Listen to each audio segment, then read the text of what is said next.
ಬೆಂಗಳೂರಿನ ಖಾಸಗಿ ಶಾಲೆಯಿಂದ ಕನ್ನಡಕ್ಕೆ ಅವಮಾನವನ್ನ ಮಾಡಲಾಗಿದೆ. ಕನ್ನಡ ಮಾತನಾಡುವ ವಿದ್ಯಾರ್ಥಿಗಳಿಗೆ ದಂಡ ವಿಧಿಸಿ ದರ್ಪವನ್ನ ತೋರಲಾಗಿದೆ. ಬೆಂಗಳೂರಿನ ಖಾಸಗಿ ಶಾಲೆಯಿಂದ ಕನ್ನಡಕ್ಕೆ ಇದೀಗ ಅವಮಾನವನ್ನ ಮಾಡಲಾಗಿದೆ.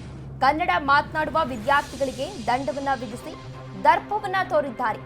ಆಂಗ್ಲ ಭಾಷೆಯನ್ನಷ್ಟೇ ಬಳಸುವಂತೆ ವಿದ್ಯಾರ್ಥಿಗಳಿಗೆ ಒತ್ತಡವನ್ನ ಹೇರಲಾಗ್ತಾ ಇದೆ ಎನ್ನಲಾಗ್ತಾ ಇದೆ. ಸಿಂಧಿ ಪ್ರೌಢಶಾಲೆಯಿಂದ ಕನ್ನಡ ವಿರೋಧಿ ಧೋರಣೆ ಇದೀಗ ಕಾಣ್ತಾ ಇದೆ. ಕುಮಾರಕೃಪಾ ರಸ್ತೆಯಲ್ಲಿರುವಂತಹ ಸಿಂಧಿ ಪ್ರೌಢಶಾಲೆ ಇಲ್ಲಿ ಕನ್ನಡವನ್ನ ಮಾತನಾಡಬಾರದು. ಶಾಲೆಯ ಆಡಳಿತ ಮಂಡಳಿ ವಿರುದ್ಧ ವ್ಯಾಪಕ ಆಕ್ರೋಶ ಇದೀಗ ವ್ಯಕ್ತವಾಗ್ತಾ ಇದೆ. ಕನ್ನಡವನ್ನ ವಿರೋಧ ಮಾಡುವವರ ಸಂಖ್ಯೆ ದಿನದಿಂದ ದಿನಕ್ಕೆ ಹೆಚ್ಚಾಗ್ತಾ ಇದೆ. ಈಗ ಶಾಲೆಯಲ್ಲೂ ಕೂಡ ಕನ್ನಡವನ್ನ ವಿರೋಧವನ್ನ ಮಾಡಿರುವಂತಹ ಘಟನೆ ನಡೆದಿದೆ. ಬೆಂಗಳೂರಿನ ಖಾಸಗಿ ಶಾಲೆಯೊಂದರಲ್ಲಿ ಕನ್ನಡಕ್ಕೆ ಅವಮಾನವನ್ನ ಮಾಡಲಾಗಿದೆ.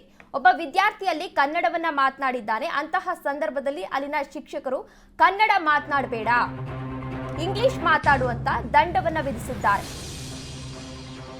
ಕನ್ನಡ ಅಭಿವೃದ್ಧಿ ಪ್ರಾಧಿಕಾರದಿಂದ ಶಿಕ್ಷಣ ಇಲಾಖೆಗೆ ಇದೀಗ ಪತ್ರವನ್ನ ಬರೆಯಲಾಗಿದೆ. ಶಾಲೆಯ ಧೋರಣೆಯನ್ನ ಖಂಡಿಸಿದ ಪ್ರಾಧಿಕಾರದ ಅಧ್ಯಕ್ಷ ಪುರುಷೋತ್ತಮ ಬಿಳಿಮಲೆ,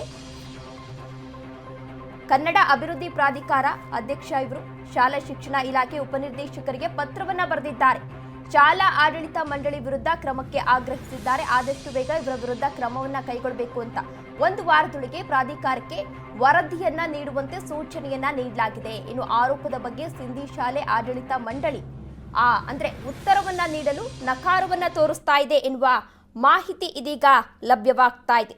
ಬೆಂಗಳೂರಿನಲ್ಲಿ ಸಿಎಂ ಅಧಿಕೃತ ನಿವಾಸ ಕೃಷ್ಣ ಬಳಿಯ ಕುಮಾರಕೃಪಾ ರಸ್ತೆಯಲ್ಲಿರುವಂತಹ ಪ್ರತಿಷ್ಠಿತ ಖಾಸಗಿ ಸಿಂಧಿ ಪ್ರೌಢಶಾಲೆಯಲ್ಲಿ ಕನ್ನಡ ಮಾತನಾಡಿದ ಕಾರಣಕ್ಕೆ ದಂಡವನ್ನ ವಿಧಿಸಿ ಎಚ್ಚರಿಕೆಯನ್ನ ನೀಡಲಾಗಿದೆ ಎಂಬ ಗಂಭೀರ ಆರೋಪ ಕೇಳಿ ಬರ್ತಾ ಇದೆ. ಅಲ್ಲದೆ ಕೇವಲ ಆಂಗ್ಲ ಭಾಷೆಯಲ್ಲಿ ಮಾತ್ರ ಸಂವಹನ ನಡೆಸುವಂತೆ ಒತ್ತಡವನ್ನ ಏರಲಾಗಿದೆ. ಇನ್ನು ಕನ್ನಡ ಅಭಿವೃದ್ಧಿ ಪ್ರಾಧಿಕಾರವೇ ಈ ಆಘಾತಕಾರಿ ವಿಚಾರವನ್ನ ಇದೀಗ ಬಹಿರಂಗಪಡಿಸಿರುವಂತದ್ದು.